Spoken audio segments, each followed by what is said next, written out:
Y evidentemente esto, bueno, va a ser como un coloquio, lo vamos a plantear como un taller con donde todos vamos a hablar y evidentemente me podéis interrumpir cuando queráis y le dais al micro y habláis y no os preocupéis, interrumpidme porque la cuestión es que todos hablemos y todos nos conozcamos bien. Ahora hay un nuevo participante.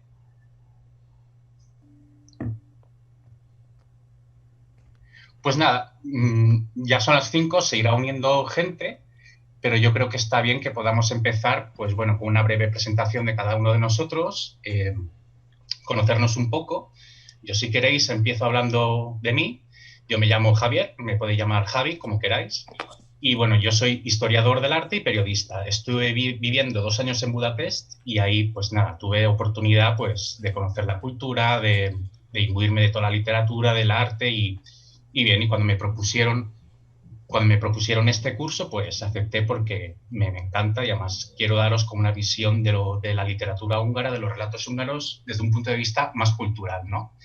Haremos un análisis de los textos, evidentemente, hasta donde cada uno quiera llegar o donde, según sus intereses, pero también sin perder una perspectiva de la cultura, de la historia del país, para que lo podáis contextualizar y entendáis y la lectura de los relatos sea como más comprensiva, ¿no? Y mucho más provechosa. Y bueno, esa es mi presentación. Si tenéis alguna pregunta o si no, podemos pasar a que os presentéis. Basta que digáis lo que queréis contar de vosotros, qué os ha traído aquí. También me gustaría saber dónde vivís, si vivís en Budapest o si no, etcétera, etcétera. Así que quien quiera puede empezar. Vale, una pregunta, Javier. Bueno, hablamos en cualquier momento cuando no es necesario avisar de ninguna manera, ¿vale? No, no, no, cuando queráis, cuando no hace falta pedir turno, simplemente activáis el micro, habláis Vale, vale. y sin Bueno, problema. si no hay problema, puedo empezar yo mismo. O Pues sea, sí, estupendo, Javier. soy, Cuéntanos un poco de ti. soy de Palma de Mallorca, España. Me llamo Javier, como tú, como usted. Y nada, pues estoy aquí porque me interesa la literatura también y como hobby quería hacer este curso para conocer un poco el tema del que va a tratar y bueno, más que nada como hobby, o sea, no... y culturizarme un poco. Y como un plan de tarde confinada, ¿no? Porque en España estamos aquí Sí, ya medio confinados, es un buen plan, ¿no? sí, Vale, sí, pues encantado de conocerte, Javi. igualmente. Hablo yo Sí, como quieras, y Teresa. claro, a mí me da igual, pero ya que estoy hablando, Sí, dale. yo soy Teresa, soy española y vivo en Budapest. Y vivo en Ah, Budapest porque mi marido es húngaro. uh-huh. Yo llegué aquí hace muchísimos años, en el 1977-78, por ahí, o sea, hace mucho, mucho. ¿Todavía con el comunismo? Sin duda, sí, sí, yo me vine aquí porque yo podía venir y mi marido no podía ir. Uh-huh. Ah, Entonces, nos habíamos conocido en España porque él estuvo ahí unas vacaciones y en caso de que él no podía, pues yo sí. Y hasta aquí estoy, todavía. pues perfecto. Pero, ¿Y cómo bien, llevas lo del húngaro, Teresa? húngaro, pero vamos, no perfecto, no, eso es una cosa muy difícil. Sí. Yo hablo muy bien alemán y cuando llegué aquí, pues eso era mi posibilidad de entenderme con la gente y de poder leer los primeros libros y novelas en alemán, Uh-huh. porque había muchas traducciones de libros. Por ejemplo, para la novela había una tienda o una librería de la República Democrática Alemana, que Uh-huh. tenía mucho claro por la cuestión política, ¿no? Y ellos tenían muchos libros que estaban en alemán, novelas de escritores húngaros, y con ellos empecé yo a conocerlos. Pues mira, justamente que mencionas lo del alemán, es importante, luego lo comentaremos en la presentación, la importancia que ha tenido el alemán y Claro, la cultura germánica en Hungría, ¿no? Y esto va a ser también un hilo conductor es un hilo conductor de la literatura húngara, incluso todavía hoy, ¿no? Esa influencia. sin Pues duda, muy bien, sin duda. Teresa. Bueno, y luego Pues ya iremos aprendiendo otras cosas. Me gusta mucho leer y me gusta mucho escribir. He escrito varios libros sobre mi vida aquí en Hungría y también libros infantiles porque soy profesora de lo que se llama en alemán Kindergarten, o sea, de primer, guardería, sí, sí. como libro, no sé, no sé la palabra exacta en español, Creo que es guardería, ¿no? guardería, pero Kindergarten. es un poco más, ¿no? Jardín de infantes, ¿no? Mm. ¿Perdón? Jardín de Y Infantes. más bien exactamente. Ah, sí, Jardín de Infancia, sí, de verdad, sí. Y luego, bueno, una vez aquí ya trabajé de traductora y otras cosas, pero mi título es de profesora de Jardín de Infancia.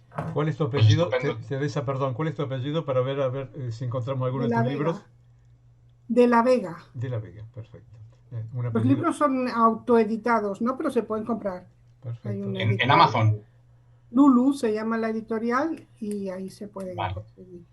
Bueno, Pero si alguien tiene interés y no lo consigue, yo lo vuelvo a explicar un poco más detallado. después nos darás los enlaces, perfecto. Claro. Tenemos un apellido ilustre ya, desde ya. Tenemos- Pues perfecto. Quien quiera continuar, por ejemplo, que te veo ya, Beatriz, te veo si quieres empezar tú. Samira levantó la Dale. mano también. Vale. Estoy inquieta porque no puedo ubicar bien la pantalla. Así está bien, así está bien. Ustedes me verán moverme. Yo soy Beatriz Porchelli, soy argentina. Hace 12 años que estoy viviendo en Estados Unidos, en Nueva York. Me he venido por mi hija, porque tengo una hija y por eso me he trasladado aquí después de retirarme. Pero después de retirarme, a pesar de todo, he seguido trabajando, por suerte, en Nueva York. ¿Por qué me interesa hacer este encuentro? Fundamentalmente porque amo la literatura y tengo tiempo ahora, no solamente por el COVID, tengo tiempo, sino porque mi trabajo no es tan intenso y puedo darme todos los gustos que durante mi época profesional tenía que recortarlos por falta de tiempo. Entonces es un placer inmenso escuchar, leer, y realmente estoy dándome todos los gustos que durante muchísimos años no me pude dar. Es un placer erótico la literatura. Sí, soy psicóloga. Si me escucharán hablar así a veces con algunas palabras de ese tipo, pero los psicólogos, para los psicólogos no son muy familiares esas cosas. Yo no soy psicólogo, pero sí que estoy de acuerdo contigo que el placer de la buena lectura en ocasiones se parece a otro tipo de placeres y sí que es verdad. Pues nada, encantado, Teresa. Si alguien quiere seguir. Bueno, ahora veo que hay mucho argentino, ¿no? Por ejemplo, Beatriz, Hugo, sois argentinos, puede ser. Sí. ¿Hugo? ¿Quién es Hugo? Hugo Cornejo, otro compañero que tenemos. Pero Samira levantó la mano, así que ¿no? le damos, vale. Le damos la voz. No, yo levanté la mano porque yo soy alemana. Hola. Sí, me llamo Samira y soy de Alemania, pero ahora vivo en Budapest y enseño el alemán en la universidad. Pero había estudiado filología española y francesa en Alemania y estudié la literatura y bueno, yo levanté la mano porque me parecía que encajaba con Teresa, porque bueno, hablábamos de los alemanes y no sé si hay más. Ya. ¿Y cuánto hace que vives en Budapest? Solo llegué en verano, a finales de agosto, justo antes de que la frontera cierre. Sí. Y solo me quedaré un año. Es un programa de intercambio. Pues mira, está bien porque había planteado también el curso para que la gente que vivís en Budapest, a través de la literatura, podáis conocer un poco la cultura y cómo son los húngaros y, en fin, más o menos su cultura y su historia. Así que me parece estupendo y me gusta.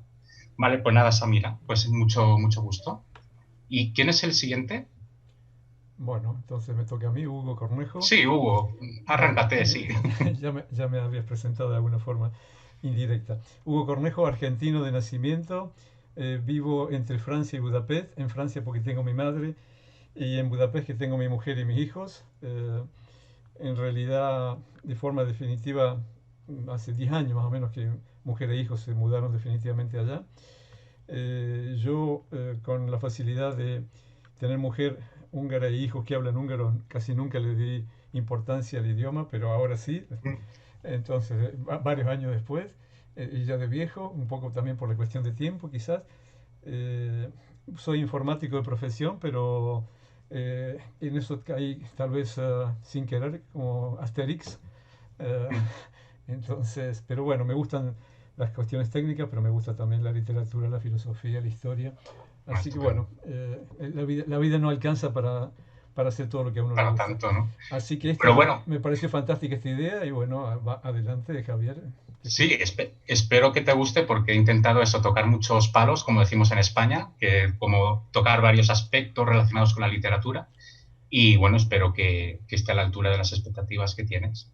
Y bueno, ya que hay dos argentinos, en la presentación he seleccionado un poema de Borges, donde habla bueno, está dedicado a Sándor Petőfi, que es como el poeta nacional húngaro.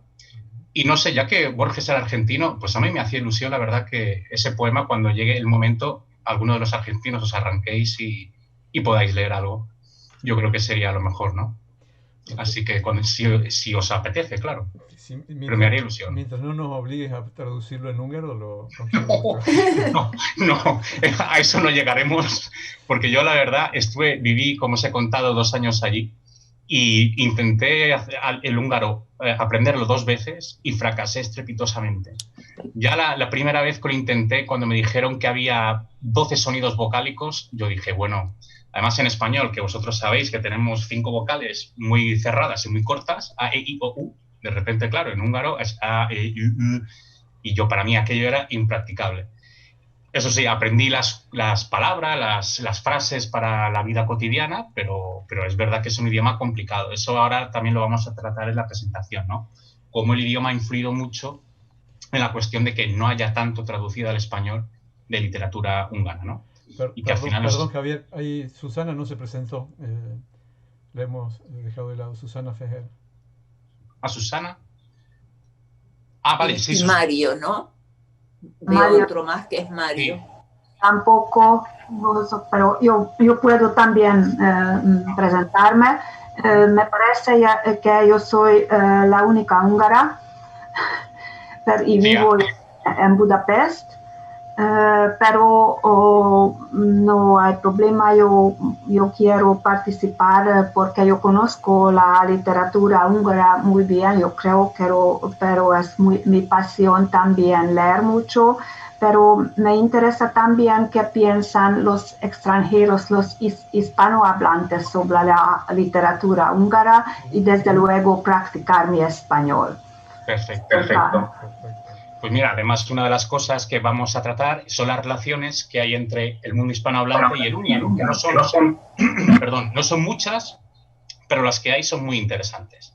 Yo creo que los húngaros y los españoles, sobre todo los españoles, a lo mejor no tanto los latinos o hispanoamericanos, nos parecemos bastante. Y luego en algunas cosas, y la historia sobre todo. Luego entraremos en ello. Pues nada, Susana, mucho gusto. Y no sé, si queda alguien... Sí, pues creo que soy el último para presentarme. Hola, soy Atila, soy ingeniero de informática. Pues como soy húngaro, pues soy de Budapest, vivo aquí en Budapest. Pues me gusta mucho la literatura, tanto el húngaro como el español o latinoamericano, así que pues me interesa el asunto y además me interesa cómo los latinos o un profesor español ve el mundo de la literatura húngara, ¿no?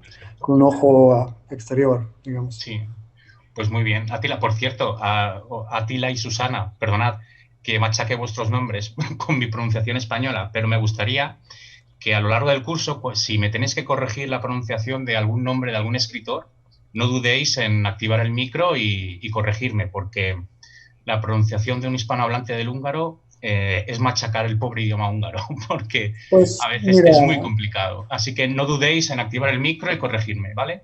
Sí, mira, no creo que ese es el punto, ¿no? Pronunciarlo bien, o sea, no voy a ofenderme si pronuncias algo mal. El punto es que vamos a revisar las obras y lo que tengas que contarnos y no es el punto de, o sea, ¿sabes?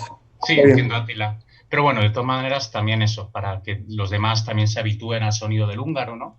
Porque aquí al final vamos a hablar una especie de vallarñol o algo así que no, como queráis. ¿Queda? Sí, Hugo, ¿quieres decir algo? Sí, no, simplemente que corrí porque hay más gente, queda Paula, queda Mario y queda Nieves para presentarse. Sí, queda eso. Mario, si Nieves. Hola. ¿Me oyen? Hola. Hola, Paula, ¿qué tal?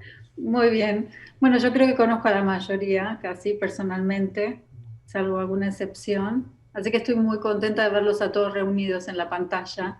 Y con vos, Javier, al final terminamos en algo lindo porque habíamos comenzado a hablar, a mensajearnos antes de la pandemia y no habíamos podido concretarlo porque lo queríamos hacer presencial y finalmente se pudo hacer de esta manera y creo que es una buena oportunidad porque estamos viendo gente de todo el mundo. Lo otro hubiese sido también un poco más cerrado, ¿no?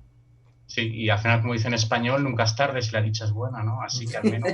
Por cierto, Paula, te quiero leer, viendo leer también la poesía de Borges, que voy a poner. Vale, nos la repartimos entre los argentinos que hay por aquí. Exacto, es un párrafo cada uno. Bueno, hay que escribir también el capítulo de las cosas buenas de la pandemia, este es uno. Claro. Sí, la verdad que sí. Hay mucha gente ahora con la pandemia que dice, bueno, desde que estoy confinado tengo que estar más tiempo solo, y hay gente que se ha dedicado a la lectura. Yo a la librería que suelo ir a comprar me dicen que no han notado la crisis, que desde que la gente está esto del coronavirus compra libros, o sea, no ha bajado la venta. Yo creo que es una buena época, ¿no? También para, como decía Beatriz, ¿no? Interrumpa. No, yo en este año pasado, en el 2020, he leído más que toda mi vida, yo creo. Sí, te creo, porque anda que no ha habido tiempo para leer, al menos en España. O sea, yo es que siempre me ha gustado leer mucho, pero nunca había tenido tampoco tanto tiempo. O sea, entre que estoy un tiempo en el paro buscando trabajo y tal, pues he leído bastante. Pues estupendo. Pues, ¿y de Hungría has leído algo de literatura húngara? No, la verdad es que llego a este curso totalmente pez, como se suele decir. O sea, y estoy dispuesto a aprender lo que nos cuentes. O sea, yo soy todo oídos. Vale, perfecto. Lo que os cuente y lo que vosotros queráis contar, ¿vale? Porque al final esto va a ser, o me gustaría que fuera un coloquio que todo el mundo pueda aportar y ya que somos un grupo tan variado, que hay de todo, hay españoles, hay latinoamericanos, hay húngaros, pues entre todos nosotros nos podemos complementar, ¿no? Alemana, no y creo que queda Nieves y Mario, ¿puede ser? Si quiere, Nieves, adelante usted. Hola, ¿qué tal? Buenas tardes. Buenas. Pues soy española, llegué destinada aquí en agosto, soy consejera en la embajada, o sea que soy diplomática de profesión. Tengo mucho interés en introducirme en todo lo que es la cultura en Hungría. Hace poco pasé por la biblioteca del Cervantes y Paula muy amablemente me estuvo mostrando los libros que están traducidos al español. Me interesó mucho este curso. Al contrario que una de nuestras compañeras que dice que este es un momento en el que tiene tiempo en su vida, yo creo que es el momento en el que tengo menos tiempo en mi vida, pero aún así he decidido que voy a sacar un ratito para lo que realmente me gusta y bueno, por eso estoy aquí. Gracias. Perfecto. Haré todo lo posible para que sea provechoso esta hora y media que nos dedicas a cada semana, ¿vale? Pues nada, mucho gusto. Y entonces ya quedas tú, ¿no, Mario? Mario. Hola, ¿qué tal? Hola. Hola, Paula. Hola, Teresa. Y bueno, hola a todos, pero en especial a ustedes porque las conozco. Y bueno, saludos desde México. Y... Ese acento te delata, ¿eh? Ya enseguida he dicho, ¿verdad? mexicano luego, seguro. Sí. Luego, ¿de dónde? Sí, pues sí. Y nada, más bien, pues estuve viviendo en Budapest hace un ratillo. Ya ni me acuerdo cuánto. Antes de la pandemia, antes del año de la pandemia. Y nada, estudié bueno, historia cuando estaba allá. Y en especial me metí con un autor húngaro, con Kosztolanyi. Mira, ese lo vamos a tratar. ¿Sí? Es uno de mis favoritos, ya te lo avanzo, que es de mis escritores húngaros favoritos. Sí, hice mi tesis de eso cuando estaba por allá. Y más bien, pues ahora que pues ya no estoy viviendo allá, me regresé a México y todo bien. Pero justamente con lo de la pandemia dije, bueno, pues en lo que estoy de vacaciones y veo qué onda, pues más bien me meto y pues me la pienso llevar muy relajado. También es para mí de hobby. Solo quiero así escuchar un poquillo, aprender, claro, algo y nada, un poquito. Así pues es. Mario, con una tesis sobre Kosztolanyi yo creo que nos vas a poder explicar muchas cosas, cuando toquemos Kosztolanyi. Y corregirme todo lo que necesites, no lo dudes, ¿eh? De acuerdo. Vale, pues ya estamos todos, ¿verdad? Creo que sí, vale. Pues ahora voy a compartir la presentación. A ver. ¿Me comentáis si la veis? Perfecto. ¿Veis algo? Sí, relatos húngaros. Perfecto. ¿Lo veis a pantalla completa? No, vemos el... Ahora lo deberéis ver la pantalla completa, ¿vale? Bueno, si se carga. Esto de las nuevas tecnologías es lo que tiene. Ahora deberéis ver algo, ¿no? Exacto. Sí. El Parlamento, relatos húngaros, vale, estupendo. Pues bueno, me gusta que varios de vosotros estéis viviendo en Budapest porque, bueno, empezaremos el curso con un paseo literario. Es algo que a mí me parece muy importante, el hecho de que cuando paseas por Budapest hay un montón de esculturas, de escritores, y a veces no te das cuenta, pero es que la ciudad está totalmente impregnada de literatura. Esto lo veremos más adelante, porque para Hungría, para los húngaros, el idioma es tan importante, porque para ellos es uno de los signos de identidad más fuertes. Lo veremos luego en el desarrollo histórico que han tenido, el papel que ha tenido la lengua. Por eso para ellos la literatura es una de las, digamos, de las diferencias y de los puntos de valor más importantes, ¿no? Y no sé, vamos a hacerlo como un concurso, ¿no? A ver quién podría decirme quién es este escritor y dónde ha visto esta escultura, los que estáis en Budapest. Yo creo que es József Attila, pero a lo mejor me equivoco. Bingo, sí, es József Attila, sí. Sí. Este no lo vamos a tratar porque era más bien un poeta, o sea, hizo muy poca narrativa. Pero bueno, es uno de los grandes escritores húngaros y muy conocido en Hungría. Todo el mundo conoce a Attila József. Y bueno, esta escultura está justo al lado del Parlamento, está de cara al Danubio, lo cual está muy bien porque cuando paseas por ahí es como si una persona estuviera mirando el río y resulta que es una escultura de József Attila. Pues bueno, este hombre, tuvo una vida trágica, esto suele ser común en los poetas, ¿no? Y bueno, al final era de tendencia socialista y bueno, hizo un tipo de poesía muy expresiva que todavía hoy los húngaros siguen apreciando mucho. De hecho, cuando hablaba con los húngaros sobre su literatura, casi siempre me mencionaban a József Attila. Para ellos este es uno de los emblemas de su literatura. Ahora vamos a ver la siguiente.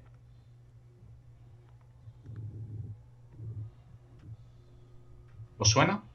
Está escrito Yokai. Yokai, sí. Es fácil, Susana.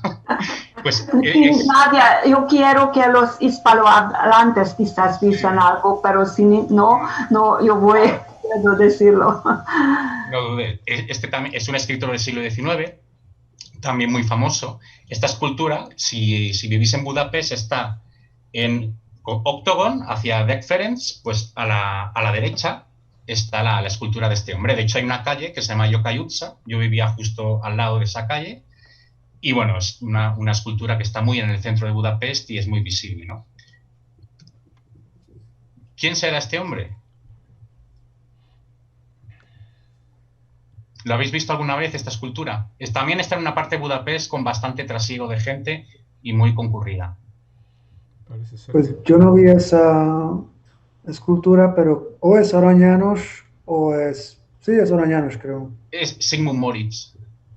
Ah, sí, bueno, sí. Puede ser también, ¿eh? Sí, está en la parte de Buda. Bueno, para los que no vivís en Budapest, deciros que Budapest en principio fue la unión de 3 ciudades realmente, aunque suele decirse que es Buda y Pest, era Buda, Pest y Obuda. Y si no, que algún húngaro me corrija, por favor.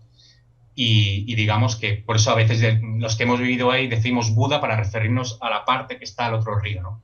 Bueno, porque la mayoría de gente vive en Pest.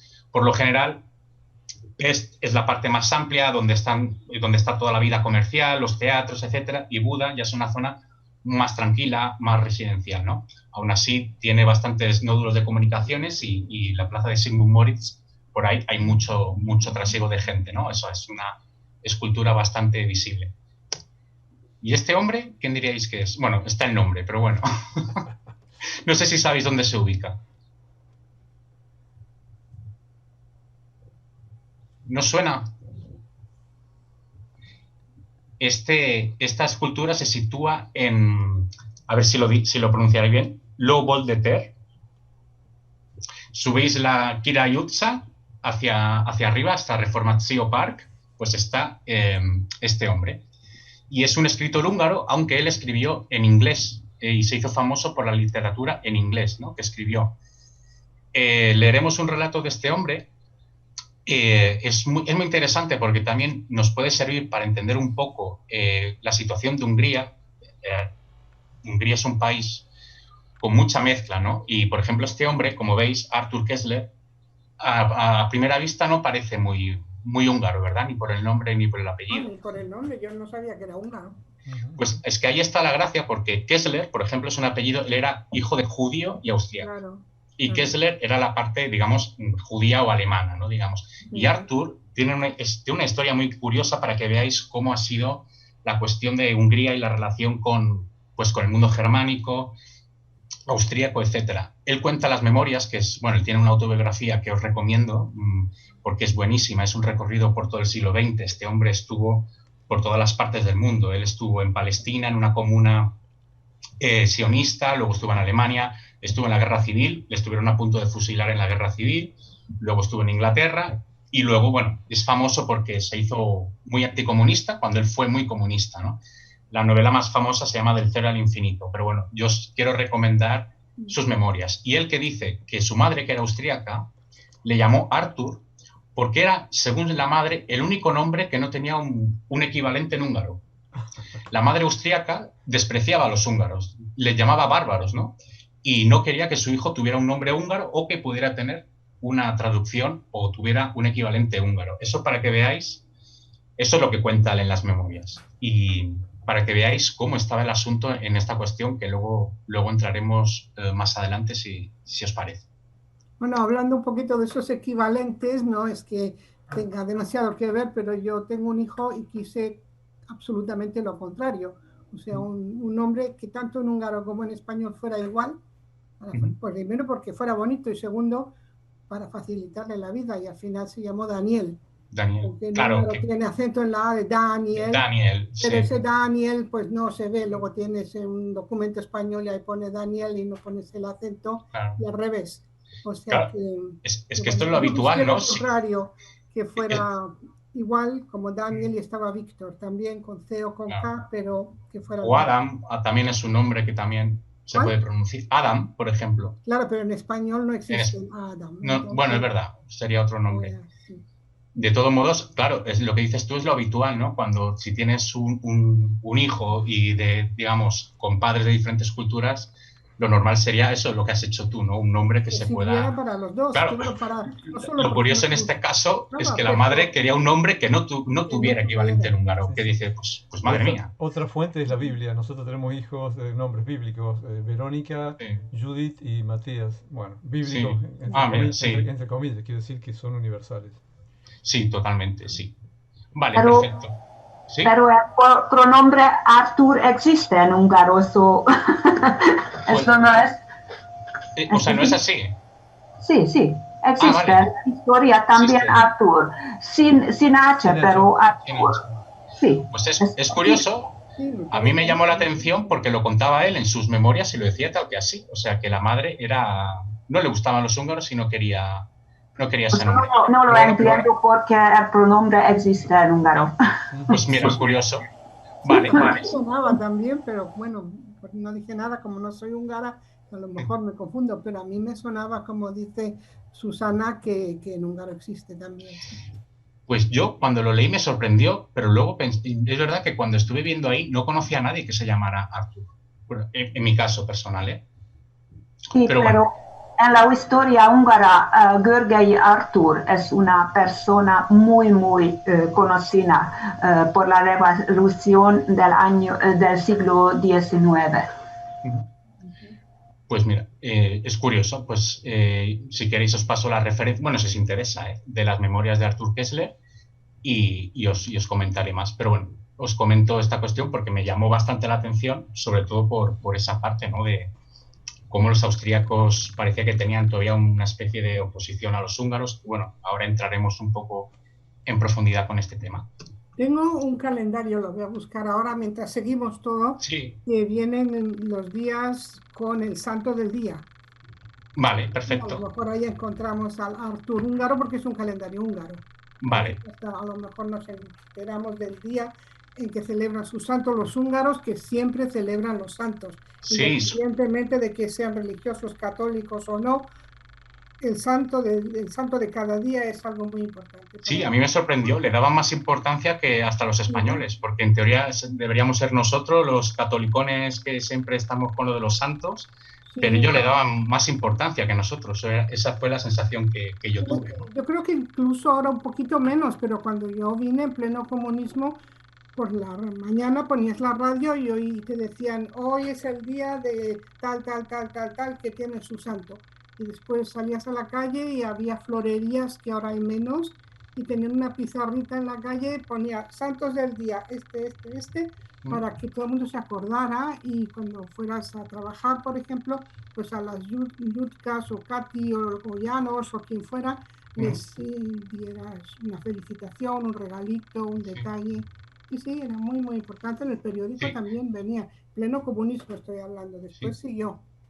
A mí me sorprendía que cuando vivía allí me felicitaban el santo, bueno, y todavía cuando estoy aquí, que yo soy Francisco Javier, es el 3 de diciembre, y me felicitan, bueno, a veces me felicitan el San Javier o el San Francisco, y les tengo que decir, no, mi nombre es San Francisco Javier, que es el 3 de diciembre, pero sí, le da mucha importancia. Sí. Bueno, pues... El calendario ya os digo.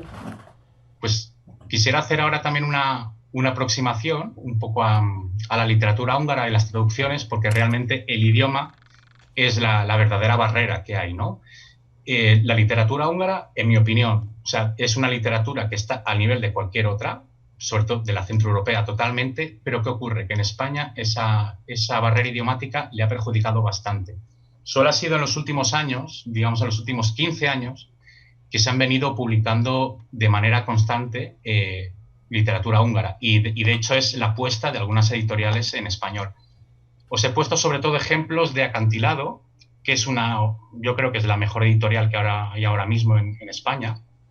Están en Barcelona y continuamente, más o menos cada año, siempre publican algún libro de literatura húngara. Por ejemplo, el del año pasado fue el de Tango Satánico, este que veis, y justamente os he puesto, perdón, el cuarto, el de Imre Kertész, que es El Espectador, y esto lo han publicado la semana pasada. Y también es muy interesante, ¿no? Y casi siempre con buenas traducciones, que claro, tampoco hay tantos traductores, ¿no? Y luego hay otras editoriales, como la de Sexto Piso, que hace unos meses, publicó la última novela de Attila Bartis, que a mí particularmente es un escritor que me gusta bastante. Aún lo tengo que leer, pero bueno, como veis, parece que ya se va mejorando un poco, ¿no? Porque hace años prácticamente, que yo recuerde, durante muchos años lo único que había húngaro era Kertész, sí, la novela esta de Sin Destino, que yo creo que era porque además abordaba el tema del holocausto, ¿no? Y era algo que se tradujo, yo creo que por esa razón, ¿no? Bueno, está muy interesante. Déjame decirte una cosa, sí. Que yo conozco libros ante todo de un escritor húngaro que luego estuvo prohibido aquí en Hungría, que le gustaba mucho a mi madre, y yo lo leía sin tener ni idea que iba a terminar viviendo en Hungría. Se llama Lajos Szilágyi o Szilágyi Lajos. Y la editorial era una editorial que ya no existe, que era la editorial Bruguera de Barcelona. Sí. Era una editorial barata, en los libros eran más bien, pues, no eran de tapa dura y no eran nada caros y los vendían en todas partes. Hay novelas preciosas. Estuvo prohibido en Hungría mucho tiempo durante el comunismo, pero no les interesaba cómo contaba él la historia. Y bueno, pues una de las novelas, por ejemplo, es Algo flota sobre el agua, es una de las más conocidas, y otras muchas. Y es muy bonito, no se encuentran ya. Si alguien va a Madrid, cuando se pueda ir y tiene tiempo y posibilidad de ir a la Cuesta de Moyano, que es una cuesta al final del Retiro, donde hay libros de segunda mano, y es un placer pasearse por allí. Ahí se encuentran todavía, si hay suerte. Cada vez hay menos. Yo tengo 3 o 4 en mi casa. Tienes que tomarte el trabajo de ponerlos entonces en digital, Teresa. ¿Perdón? Tienes que tomarte el trabajo de ponerlos en digital, así los colectivizas. Sí, tendría que hacerlo, sí. Porque la verdad no sé, yo creo que Paula sabe, pero me parece que 1 o 2 yo regalé a la biblioteca de Cervantes. Habría que mirarlo. Sí, están en la biblioteca, para que quiera consultarlo, sí. Sí, son novelas, muchas son, pues no sé, una historia de amor, por ejemplo, pero siempre basadas en el momento y en la historia húngara. Y bueno, no es una fantasía ni una novelucha, sino es un gran escritor. Y después, Pues, al poco tiempo de llegar aquí, volvieron a poner una película que estuvo prohibida durante muchos años y ya, bueno, ahora ya, pues ya se puede y las ponen a veces en la televisión, pero como que se ha pasado de moda, pero merece la pena, ¿eh? Si alguien consigue un libro de él en español, que lo que ha de ser ya muy difícil de encontrar, ¿no? Porque si hay que irse a la costa de por Moyano, es casi por de... internet, yo creo que se pueden encontrar todavía.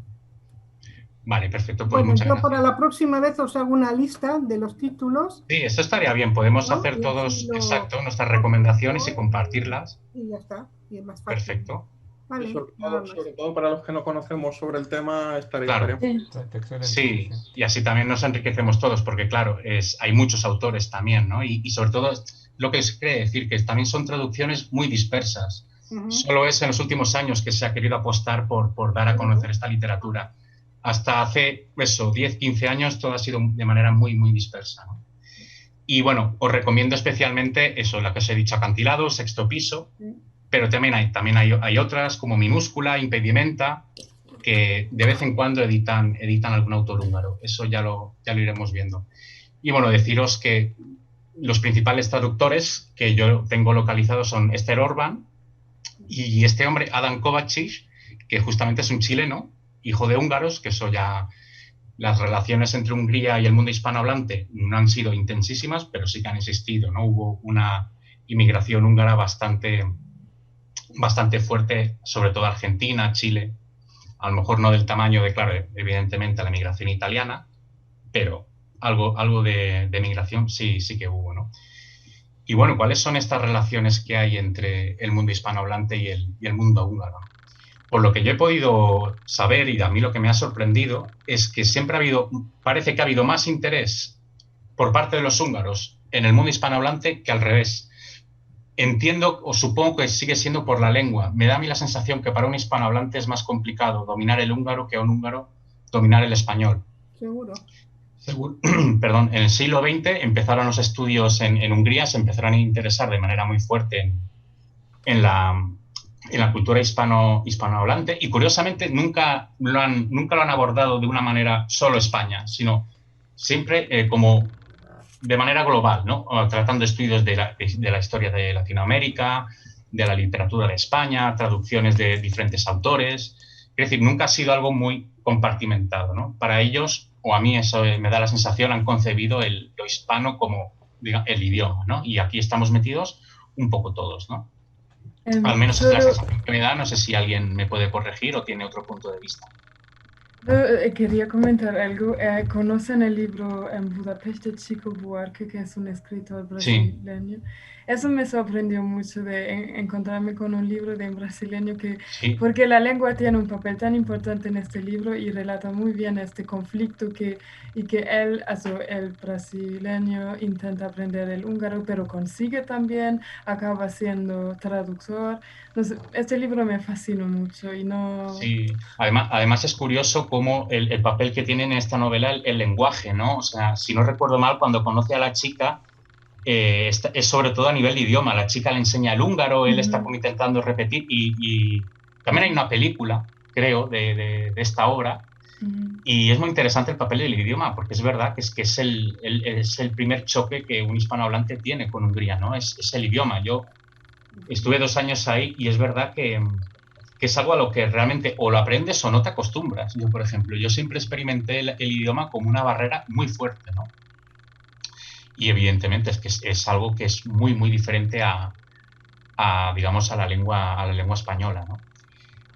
Y bueno, también he de decir que luego buscando sí que es verdad que ya los húngaros sí que ha habido una pequeña relación entre Hispanoamérica, bueno, el mundo hispano y los húngaros. De hecho, hubo un húngaro que en el siglo XIX estuvo recorriendo Hispanoamérica y publicó un libro de viaje, de impresiones, ¿no? Y bueno, es decir, hay un goteo ahí un momento, me están llamando, bueno, hay un goteo de referencias húngaras sobre Hispanoamérica, que bueno, que ha sido breve, no ha sido muy intenso, pero ahí ha estado, ¿no? ¿Oyes el teléfono? Es que me están llamando, no sé si os molesta. No. Vale. Y eso sí, desde el punto de vista de lo hispano, yo no considero que haya habido hasta en los últimos años un interés fuerte en Hungría. Yo creo que todavía en España sigue habiendo bastante equívoco con lo que es Hungría. Yo, por ejemplo, cuando me fui a vivir y decía que me iba a Hungría, la gente seguía pensando que Hungría, me llegaron a decir si ahí se hablaba ruso. Es decir, la gente sigue considerando, tiene conceptualizado Hungría como un país del este, lo cual, para empezar, es falso. O sea, para mí, geográficamente, culturalmente, Hungría es más un país centroeuropeo que uno del este. Si por país del este entendemos un país poscomunista, eslavo, etc. Para mí, Budapest se parece más a Viena que a Kiev, por ejemplo. Y es un equívoco muy grande el que tienen los hispanohablantes o los hispanos, los españoles con Hungría, ¿no? No solo los españoles. Y no solo los en Alemania también, no sé. Yo creo que es porque tenía más la República de la Alemania democrática. Y es la frontera y todo lo que está detrás de esta República Democrática para nosotros era el comunismo. Y hay la gente mayor todavía lo ve así. Sí, es que yo creo que al final como que se ha solapado el comunismo con la cultura del país en general, de toda Europa del Este. La gente tiende a pensar que todos los países poscomunistas hablaban una lengua eslava, son ortodoxos o tienen iglesias que están rematadas por cúpulas en forma de bulbo y nada que ver, ¿no? Y sobre todo cuando visitas Budapest, yo personalmente me parece que se nota la influencia germánica en la arquitectura, sobre todo, por ejemplo, ¿no? Yo tengo otra experiencia porque yo viví 6 años en Alemania y en Alemania toda la gente también en el campo sabía sobre Hungría porque muchas veces pasaron ya vacaciones en Balaton y por eso yo siempre, si yo hablé, ellos sabían dónde está Budapest y qué es Hungría, pero en España sí. Sí, de hecho, Susana, te contaré una anécdota muy graciosa para que veas el conocimiento que tiene la gente de Hungría. Hace unos años hubo una final de fútbol, que era de la Europa League, creo, que era el Atlético de Madrid contra otro equipo, no me acuerdo. Y tenía lugar en Bucarest. Pues hubo un montón de aficionados del Atlético de Madrid que aterrizaron en Budapest porque no sabían ni siquiera dónde estaba, para que veas el nivel de confusión. Y es muy triste, ¿no? Y a veces me da pena porque dices, con la cantidad de cultura que tiene Hungría, cuando tú dices a la gente, no, Hungría es el país con más premios Nobel por cápita, dicen, ¿cómo? ¿Cómo es eso? Pues es que hay un desconocimiento total y absoluto, ¿no? Y bueno... Claro, Budapest y Bucarest es muchas veces problema por la mayoría extranjeros, pero esto también por la lengua creo que suena similar.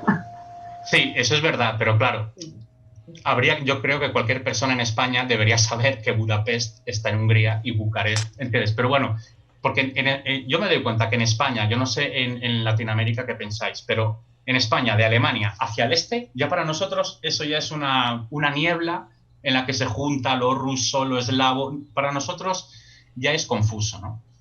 Y vamos a ver si esto se revierte, porque la verdad es que es un malentendido bastante lamentable, ¿no? Pero bueno. Yo puedo decir simplemente que estoy entre los que son más ignorantes en este tema y por eso es uno de los temas también de los motivos, mejor dicho, por los que quiero aprender un poquito, porque quiero culturizarme un poco. ¿Y has estado en Budapest? No. ¿De turismo? Me gustaría, pero no. También tengo, ahora cuando hablabais se hablaba de gente que vive de vosotros, de los que estáis en Alemania y tal. Yo tengo un hermano que vive en Alemania, está trabajando allí y tal, pero es otro destino al que me gustaría ir alguna vez. Pero tengo varios destinos a los que alguna vez me gustaría ir. Pues vale mucho la pena. Budapest para mí es una ciudad preciosa. O sea, vale muchísimo la pena. Y bueno, hemos llegado por fin a la famosa poesía que se ha anunciado. A ver si hay algún argentino que se anima. Esta es una poesía nada más y nada menos de Jorge Luis Borges, dedicada a Sándor Petőfi, que es, digamos, como el poeta nacional, ¿no? Del siglo XIX, ¿no? Y es curioso porque, bueno, es un ejemplo que dices, bueno, es como lo que yo os comentaba antes, que hay un pequeño goteo, no son relaciones muy estrechas, pero sí de vez en cuando hay un goteo, ¿no? y de repente, pues nada, te encuentras con esta novela, con esta poesía de Borges y la verdad que te sorprende. A mí, bueno, es una selección, no es la poesía entera, son los versos que me han parecido más bonitos. Y no sé, si algún argentino se anima, a mí me encantaría, porque, vamos, era lo más cercano a lo que podía haber dicho Borges, ¿no? Tendría que ser un argentino con cultura de Buenos Aires. Yo soy de Córdoba. Un porteño. Yo soy de Córdoba. Pues si quieres. Porque argentinos tímidos yo nunca he conocido en mi vida, Hugo? Tienes que leerlo, ¿eh? Bueno, si quieres empiezo, pero como no la conozco lamentablemente, así que puedo leerla muy mal, pero si no se anima Paula, que me parece que es la más indicada, voy. Me animo si quieren, empiezo. Vale. Dejo. Vale. En esta fecha para ti futura, que no alcanza el augur que la prohibida forma de porvenir ven los planetas, ardientes o en las vísceras del toro, nada me costaría, hermano y sombra, buscar tu nombre en las enciclopedias y descubrir qué ríos reflejaron tu rostro, que hoy es perdición y polvo, y qué reyes, qué ídolos, qué espadas, qué resplandor de tu infinita Hungría elevaron tu voz al primer canto. Las noches y los mares nos apartan, las modificaciones seculares, los climas, los imperios y las sangres, pero nos une indescifrablemente el misterioso amor de las palabras, este hábito de sones y de símbolos. No sé, ¿qué os ha parecido? Bravo, Paula, y bravo, Borges. Sí. Y bravo por haberla elegido también. De todo modo, lo curioso de esta poesía es que esto es como yo lo interpreto.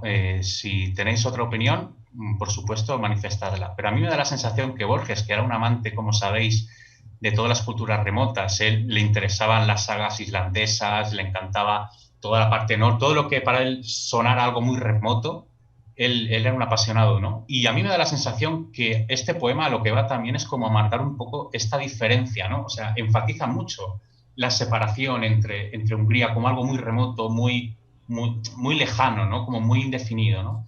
De hecho, cuando dice las noches y los mares nos apartan, las modificaciones seculares, los climas, los imperios y las sangres, es como somos tan diferentes y yo al menos lo interpreto así. Y no sé si la intención de Borges era elogiar a Petuffi, porque sobre Borges también sabéis que hay siempre esta cuestión de que él era muy erudito y muy libresco, ¿no?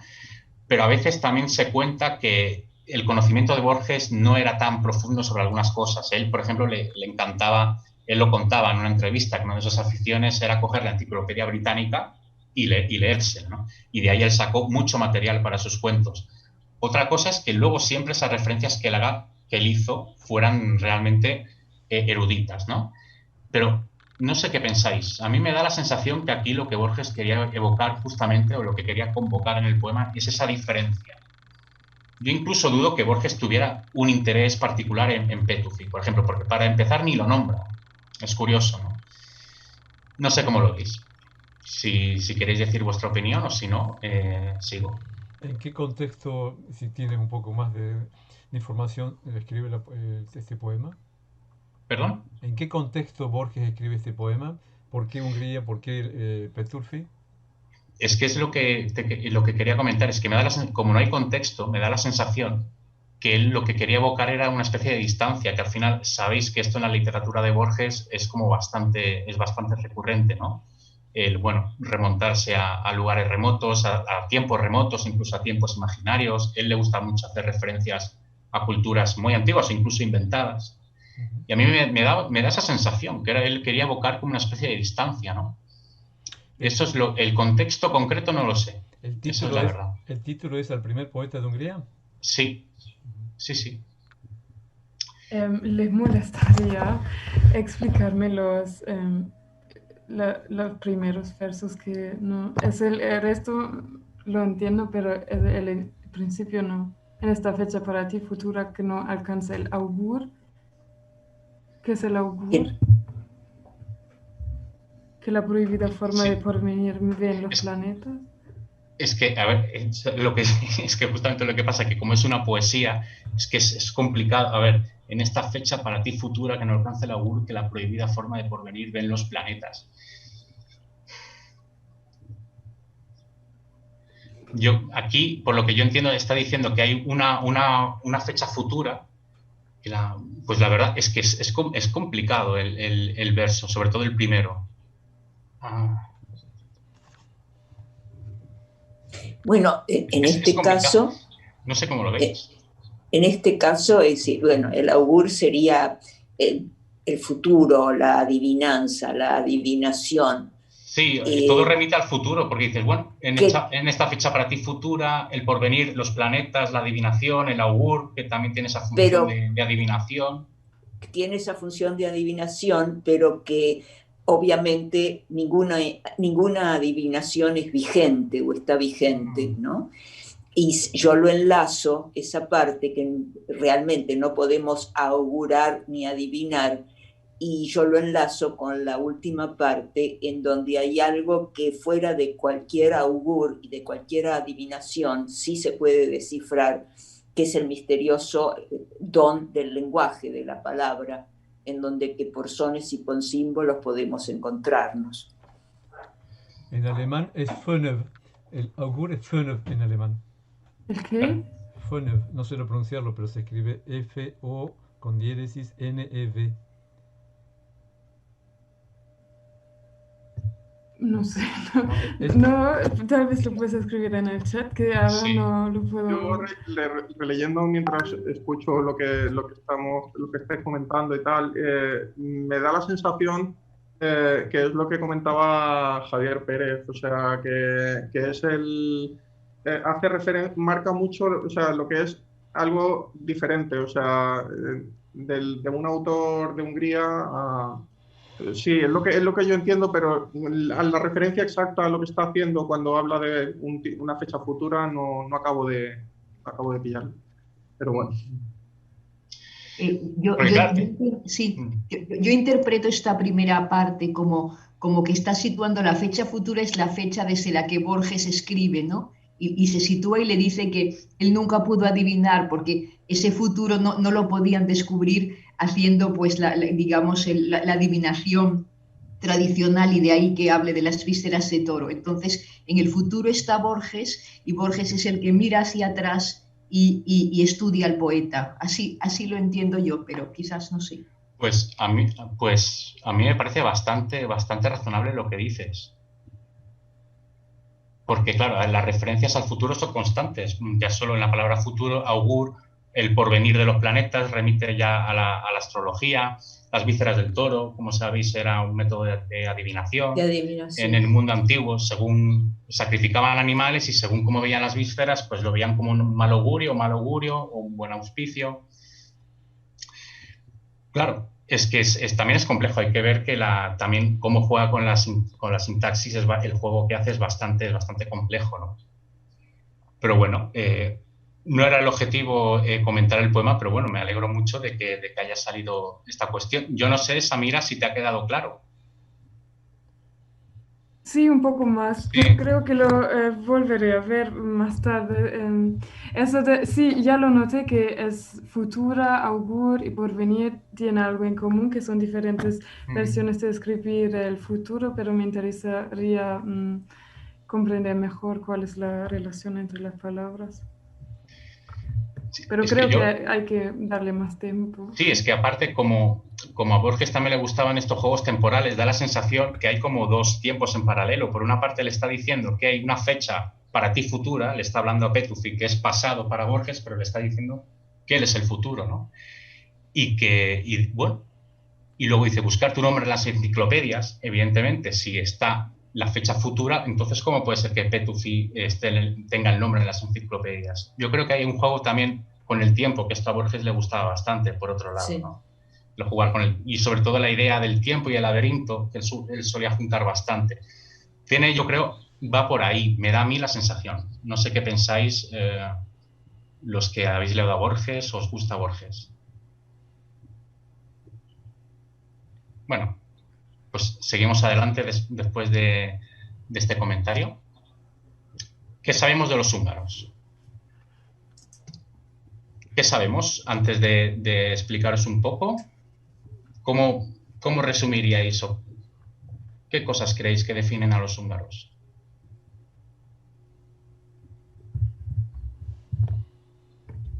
Igual voy a decir un tema por ignorancia, pero es que no lo sé. O sea, como español yo soy muy... O sea, no quiero generalizar, ¿eh? O sea, yo soy muy parco o sea, en historia y tal, pero y en geografía así.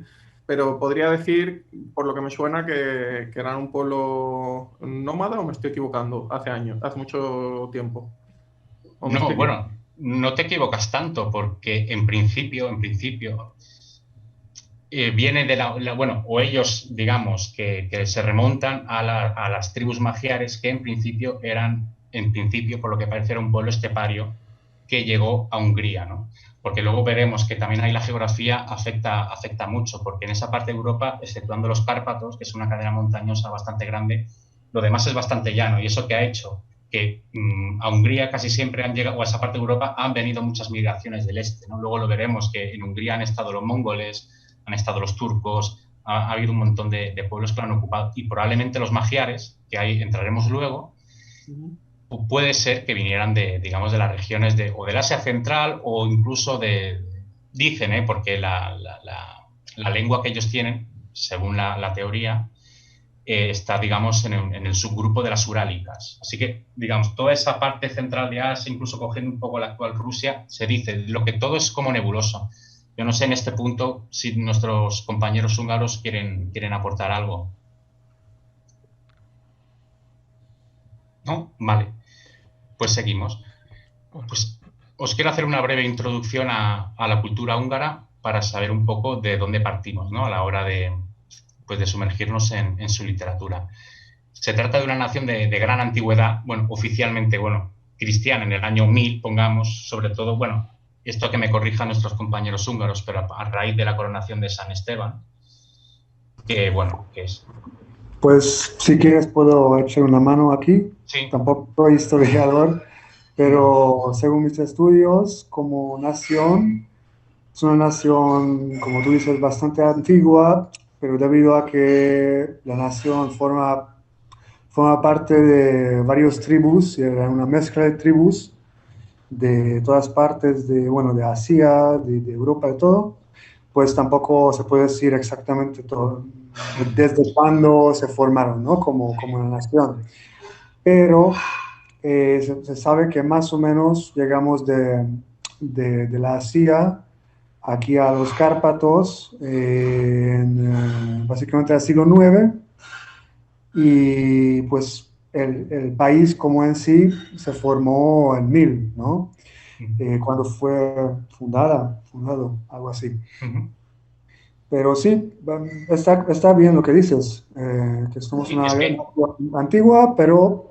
Antigua y todavía como muy nebulosa. Yo cuando preguntaba a mis compañeros húngaros cuál era el origen, tampoco me lo sabían decir muy bien, ¿no? Decían, las 7 tribus magiares, ¿no? Que si vivís en Budapest la veréis que están representadas en la Plaza de los Héroes, por ejemplo, en el monumento principal, están ahí las 7 tribus magiares. Y también, si estáis en Budapest, el Bastión de los Pescadores, si os dais cuenta, hay partes que están rematadas por 6 puntas, y luego la punta de la iglesia de Matías Corvino es la 7ª punta que representa cada una de las tribus, ¿no? Ahí el tema del número 7 también es como las tribus de Israel, ¿no? No, las tribus de Israel eran 12, ¿no? Pero siempre está esta numerología, no sabemos si eran 7, si eran 10, si eran 20. Pero bueno, como todo es legendario y nebuloso... El tema es el siguiente, o sea, tampoco quiero ir profundamente al tema porque no es el tópico de ese taller, y tampoco quiero hablar tanto yo, pero es cierto que en la Bastión de los Pescadores hay 7 torres que representan 7 tiendas, digamos.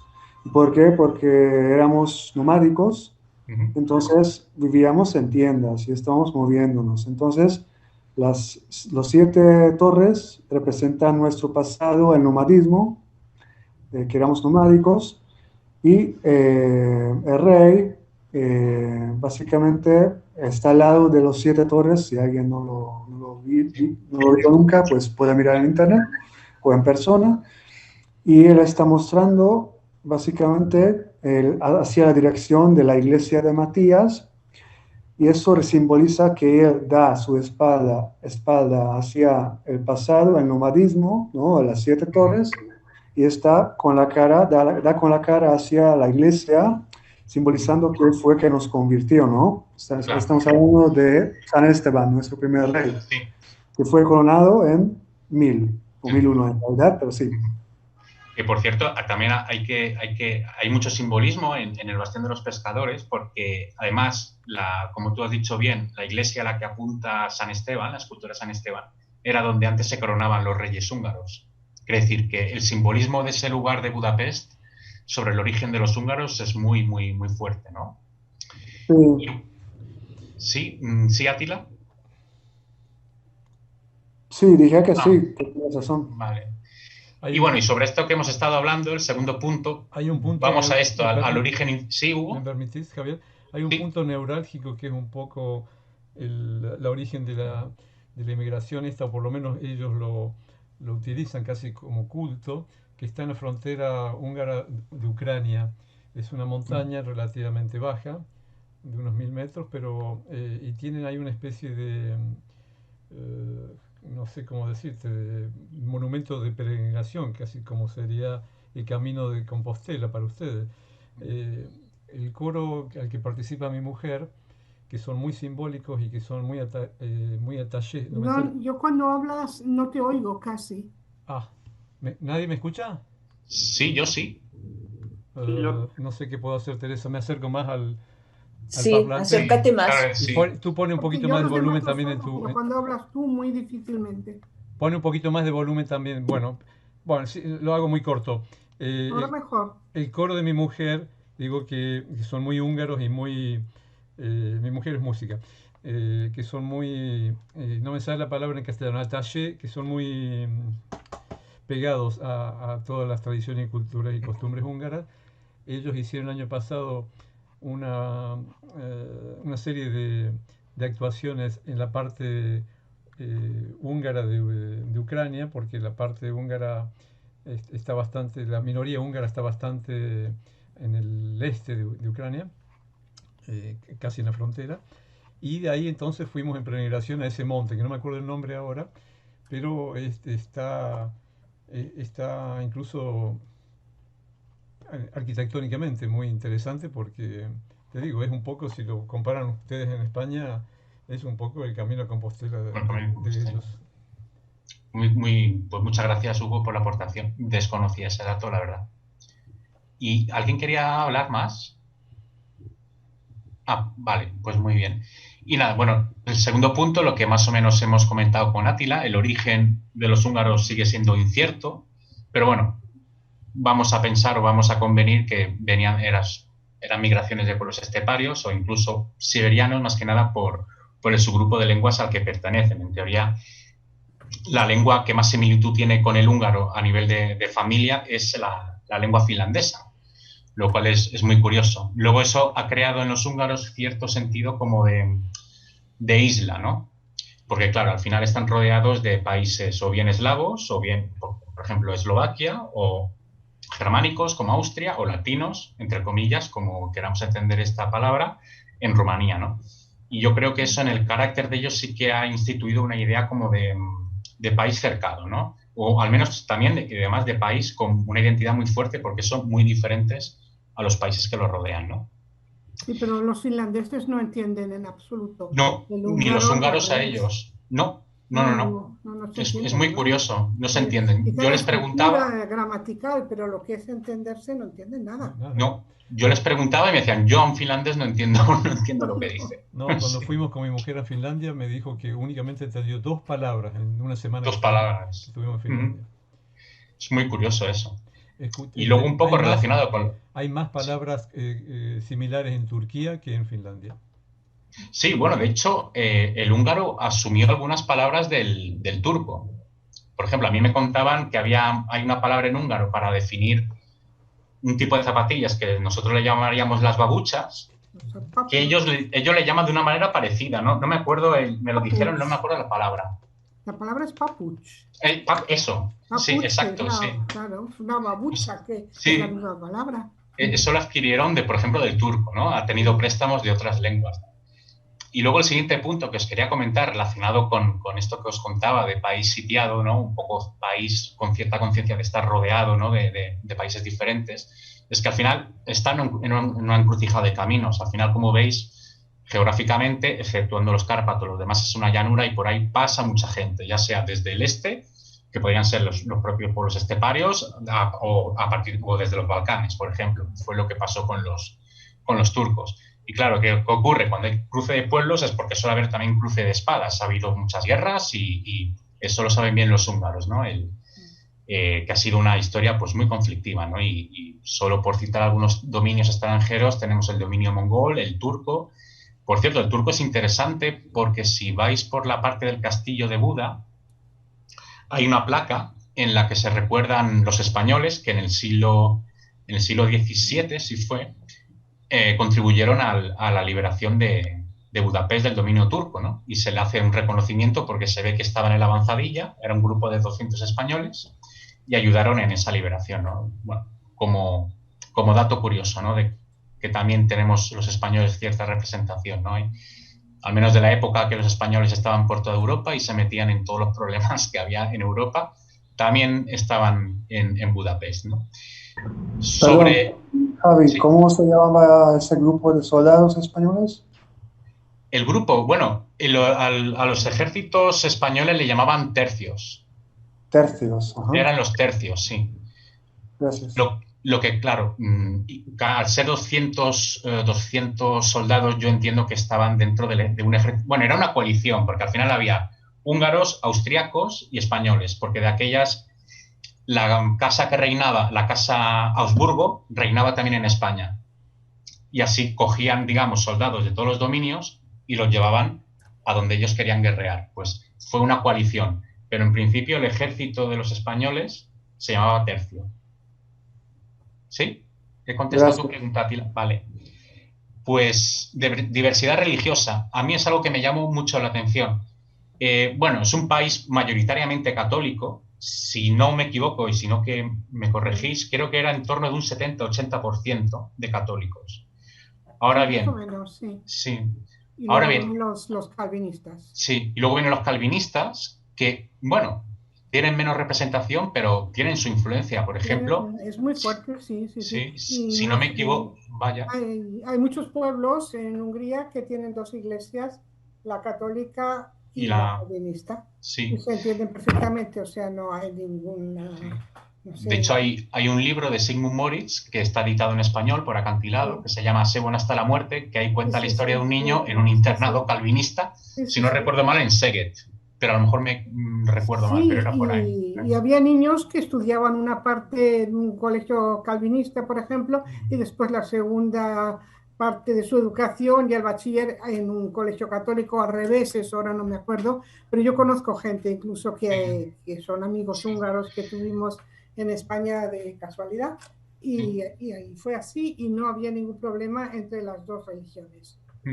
Los siguientes serían los evangélicos, pero son minoritarios. Ya es más minoritario. Y el unitarismo es más minoritario todavía. Sí, pero fijaos que el calvinismo, por ejemplo, si no me equivoco, el presidente actual de Hungría, Orbán, si no me equivoco, es calvinista. Sí. O sea que bueno. Y los que vivís en Budapest, el Calvinter es clarísimamente es una plaza muy central, muy importante y que da buena cuenta de la influencia que ha habido. Y luego ya los unitarios, que esto es una religión reformada, parece con bastante sustrato autóctono. Sí. Y bueno, digamos que entra dentro de las religiones reformadas, pero no es calvinismo, ¿no? No. Luego, diversidad étnica, están los magiares, como ya hemos hablado, los húngaros. Luego hay mucha población gitana. Si no me equivoco, y que me corrijan nuestros compañeros húngaros, creo que eran como 500.000 de gitanos que hay que es casi los gitanos que tiene España, ¿no? Pero claro, nosotros somos 45 millones y ellos son en torno a 10 millones. O sea, hay digamos, el poder poblacional de la etnia gitana es muy fuerte y sobre todo está distribuida en el campo, por lo que tengo entendido. Pero en España muchas veces, ya menos, pero hay canciones incluso en las que a los húngaros se los relaciona con los gitanos. Sí, sí, Por mis ejemplo, padres... hay una canción que dice, Sí. vienen los gitanos, unos son de Hungría y hay otros que dicen ser de Andalucía, por ejemplo. Pues una anécdota muy graciosa, mis padres son de Galicia y me contaba mi padre que cuando era pequeño, cuando venían los gitanos, que también eran itinerantes, decían que vienen los húngaros, que vienen los húngaros. Sí, pero sí, claro, sí. Entonces es húngaro que por asimilación a la palabra cíngaro, que también es una palabra que usamos en español para referirnos a los gitanos. Sí. Es muy curioso. En Argentina, Luego también... en Argentina también el prejuicio... Había un solo húngaro en Córdoba, en el barrio donde yo nací al menos, y era el gitano húngaro. Ah, mira, es curioso, sí. Es muy curioso, la verdad. Y bueno, también quería hablar de la presencia de los judíos, que bueno, que antes era mucho mayor, porque evidentemente, uno de las mayores tragedias de la Hungría del siglo XX, que si hay tiempo trataremos, es lo que ocurrió con el 44, cuando Alemania interviene en Hungría y luego coloca un partido filonazi húngaro que se llama la Cruz Flechada, si no recuerdo mal. Pues ahí se gestionó pues un exterminio que las cifras son en torno a 400.000 judíos asesinados, todos en Auschwitz y todos en un año. O sea, fue uno de los... Lo que pasó en Hungría con los judíos fue, digamos, a nivel de eficiencia en el asesinato, a lo más que llegaron los alemanes. Fue realmente terrible, ¿no? Aún así, sobre todo, por lo que parece, los judíos fueron los que exterminaron, pertenecían más al campo. Justamente los que más se salvaron fueron los de Budapest. Todavía hoy, si vais por Budapest, os podéis cruzar con algún judío que se nota por la vestimenta que lleva, pues que profesa la fe de Moisés, ¿no? Y luego hay otros pueblos que a mí me parece muy curioso. Yo lo desconocía totalmente hasta que conocí a una persona que pertenecía a este pueblo, que se llama los Yas. Aquí los húngaros seguramente nos podrán decir muchas más cosas, pero yo hablando con esta persona me interesé mucho por esa cultura y me contó que ellos también tienen el origen un poco nebuloso, pero esta persona me contaba que en teoría sus ancestros venían de Irán.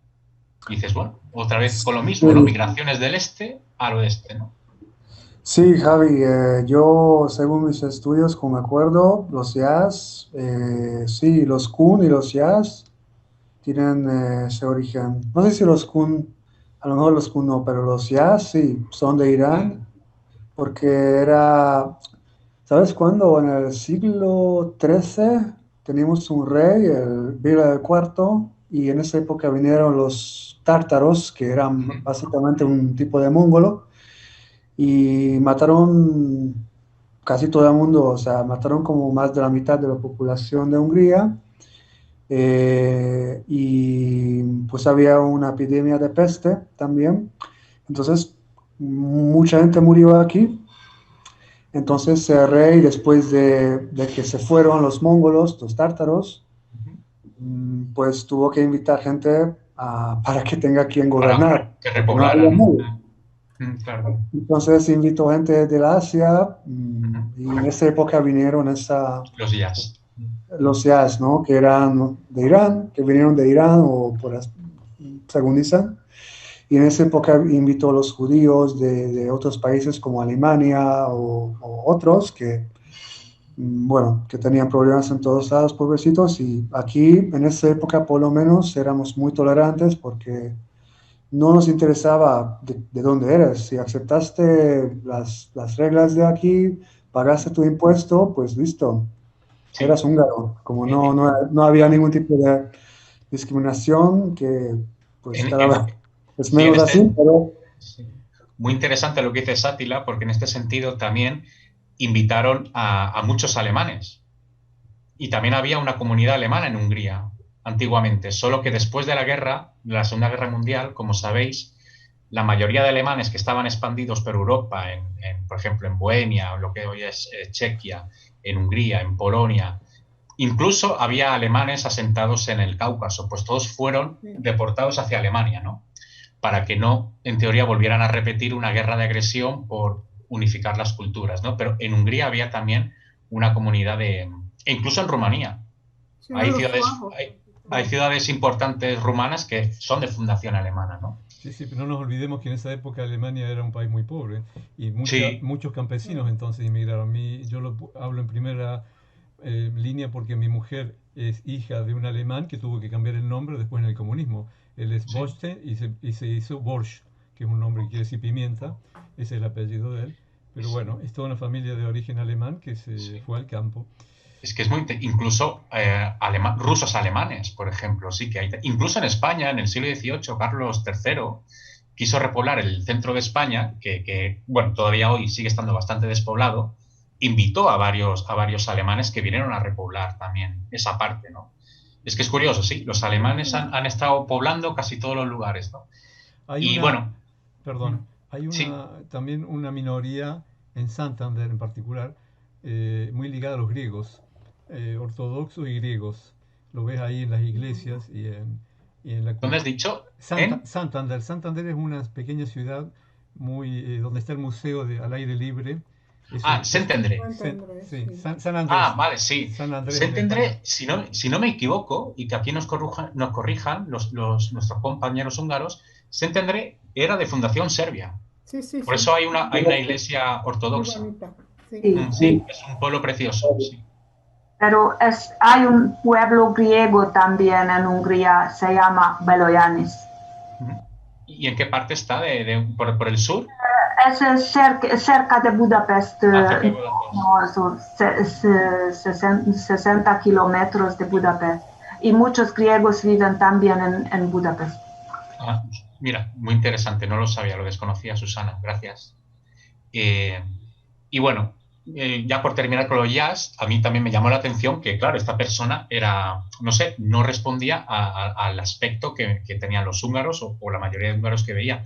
Y fui a visitar la Jászberény, que es un pueblo que ya el propio pueblo tiene el nombre Jászberény, y bueno, conocí a su familia y es verdad que todos eran morenitos, ella, por ejemplo, incluso tiene el pelo rizado. Y no sé, y cuando me decían que venían de Asia, pues dije, pues la verdad es que no me lo creo, ¿no? Porque de verdad sí que notas que hay una diferencia, o al menos a mí me lo pareció, ¿no? Y bueno, para ir acelerando un poco, bueno, es un país con una fuerte conciencia de identidad y de orgullo, sobre todo porque ellos tuvieron una gran época, que fue la época de Matías Corvino, si no voy errado, en el siglo XVI, ¿no? Y luego esta idea de la Gran Hungría, que es el mapa que veis aquí a la derecha, que es como esto fue la mayor expansión que tuvo Hungría. Como veis, incluso tenía una salida al mar, en el Adriático. De eso luego hablaremos porque es muy importante en la historia de Hungría, ¿no?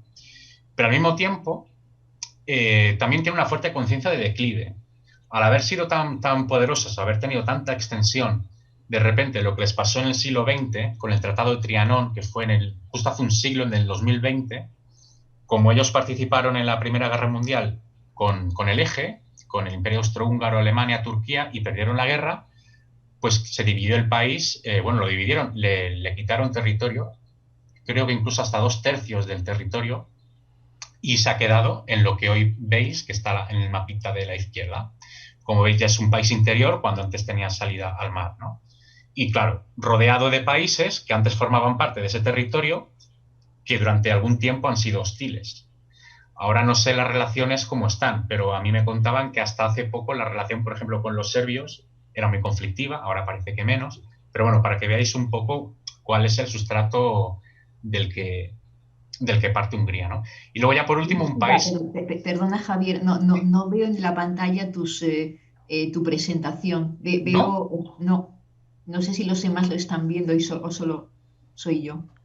Y pues, lo estáis viendo. Se puede ver, sí. No sé si a lo mejor tienes que modificar cómo es la vista, cómo ves en Zoom, ¿no? Porque se puede modificar cómo ves las cosas en Zoom, el chat y las caras y todo eso, a lo mejor es eso. No sé. Tienes que dar prioridad. Simplemente que se cambió de pronto y no sé por qué se cambió. Voy a intentar modificarlo, no os preocupéis, gracias. No, arriba a la derecha pone vista y si le das y pone vista estándar, en teoría se ve en la parte central de la pantalla la presentación.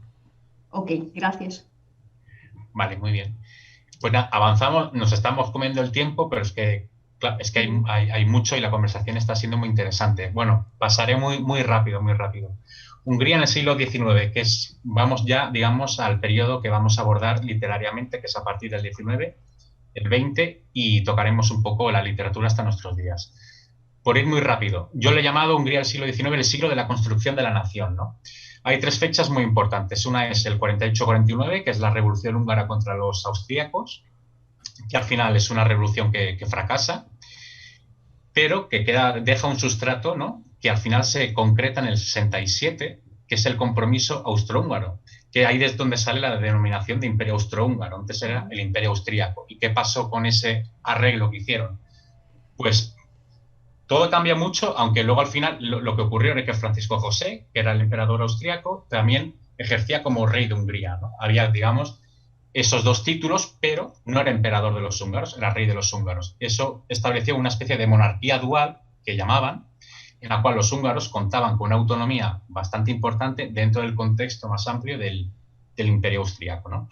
Eso propició una época muy buena económicamente para los húngaros, que va sobre todo de este año hasta el 1914, que es perdón, cuando comienza la Primera Guerra Mundial, y que pues se les podría llamar los años felices, ¿no? Parte del Budapest que hoy conocemos fue construido y fue diseñado en esta época, ¿no?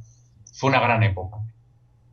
¿Y qué ocurre en el siglo XIX? Pues paralelamente a esta conciencia nacional, pues aparece una literatura nacional en húngaro que un poco intentaba rechazar la influencia germánica que hasta entonces estaba ejerciendo. Por ejemplo, esto también lo leí, lo que aquí, Susana, me puedes corregir si me equivoco, en las memorias de Arthur Koestler. Él también cuenta que él, cuando era pequeño, y esto a principios del siglo XX, en la escuela, en literatura, todavía le enseñaban autores alemanes, como por ejemplo a Goethe. Quiere decir que para que veáis que la influencia alemana y germánica era muy, muy fuerte. ¿Y qué ocurrió? Pues también hubo un movimiento de magiarizar la lengua húngara, ¿no? De depurarla un poco de préstamos de otras lenguas, como por ejemplo el alemán, y hacerla más húngara, más magiar, ¿no? Pero es que en Hungría se hablaba el latín, hasta no hace tanto. Sí. Era ¿Perdón? latín lo que hablaban. Sí. Eso nadie lo dice, pero es que es así. O sea, antes del alemán luego la gente hablaba latín. Pero eso sería a lo mejor en las clases más altas, ¿no? Que era lengua un poco de comunicación. No tanto, vamos. Vale. Javi, ¿Sí? un dato más, un dato extra que a lo mejor puede ser interesante, que sí que había literatura, entre comillas, húngara mucho antes, pero obviamente no en cantidades grandes. El primer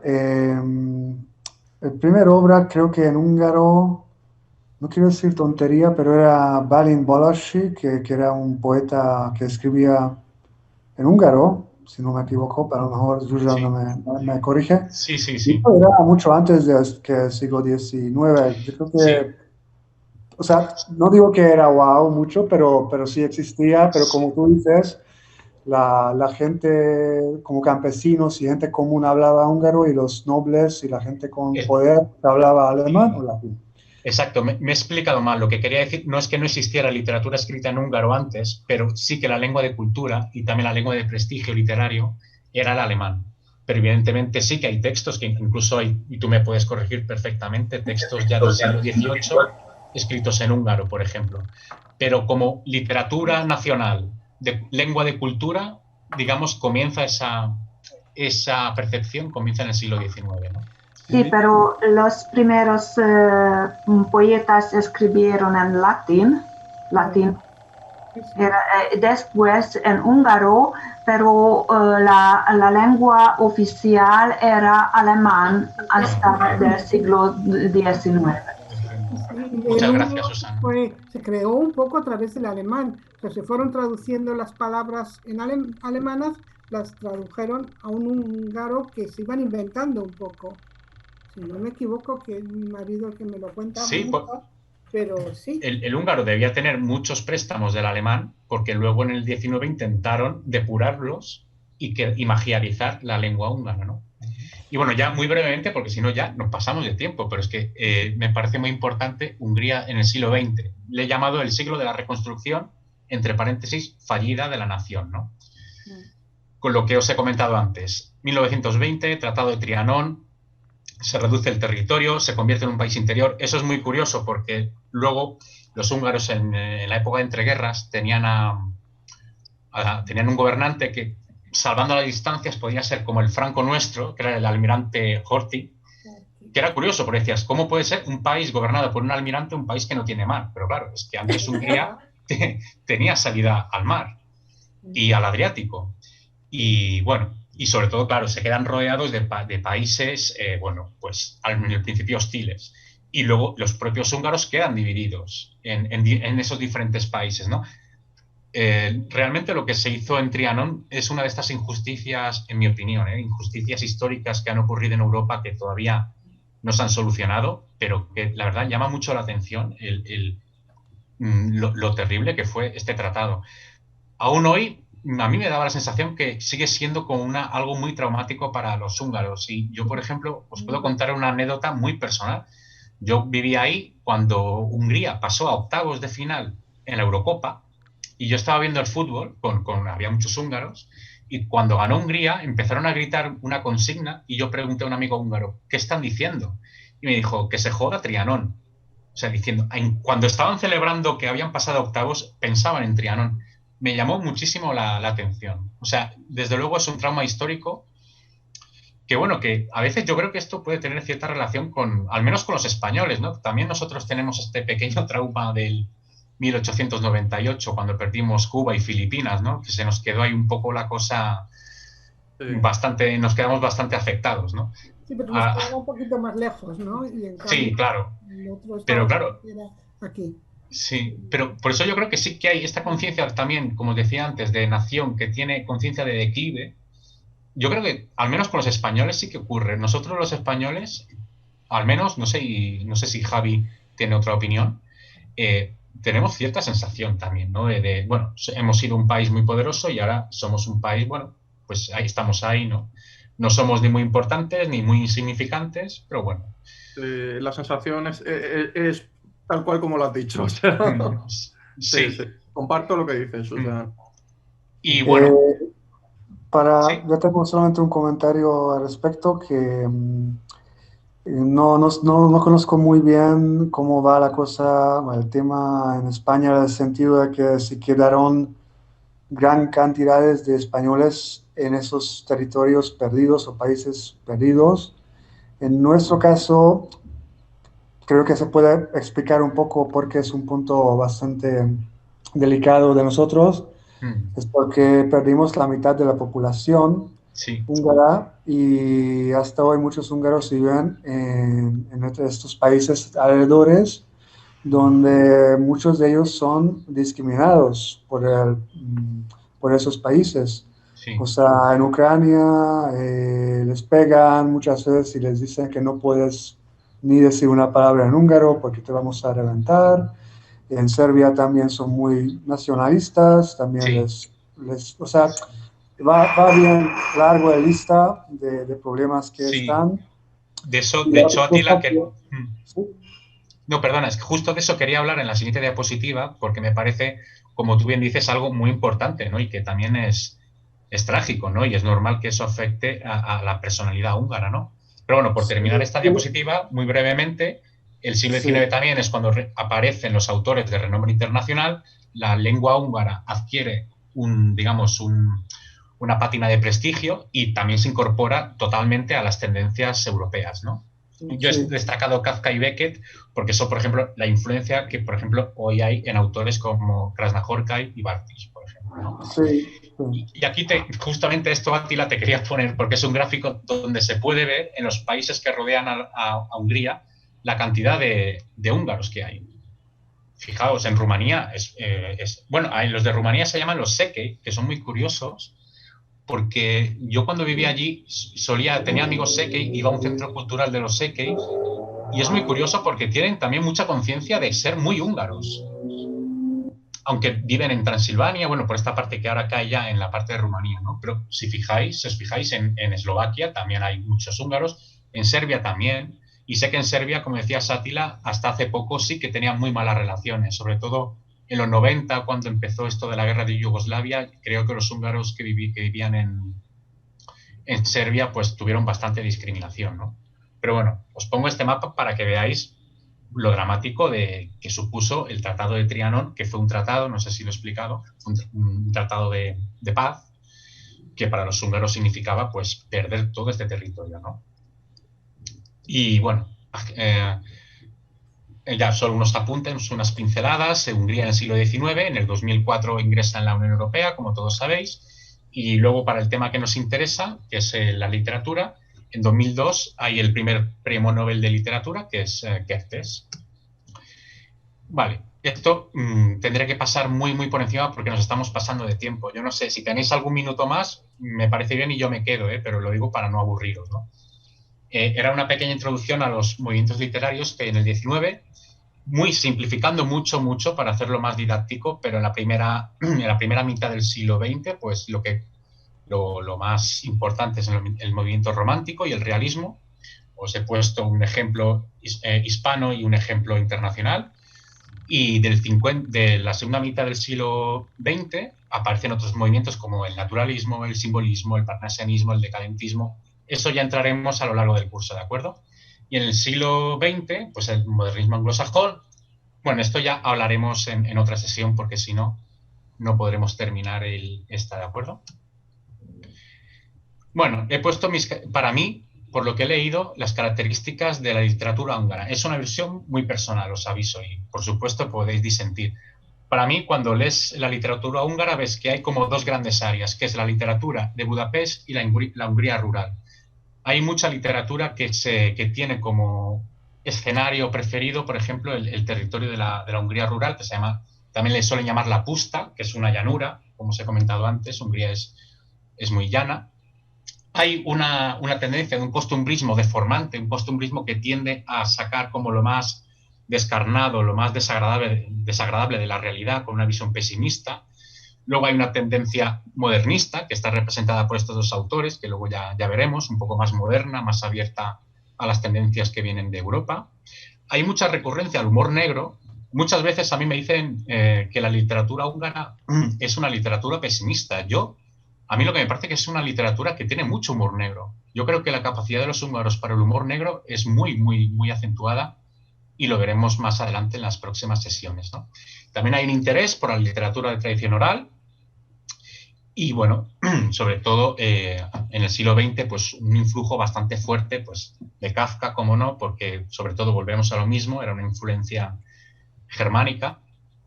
Y, bueno, y también como curiosidad, cierta influencia de la literatura española, muy puntual. La picaresca en Moritz, por ejemplo, en Sé buena hasta la muerte, que al final va de un niño, es como la historia de formación de un niño. Esto tiene, es el referente del Lazarillo, de la picaresca española.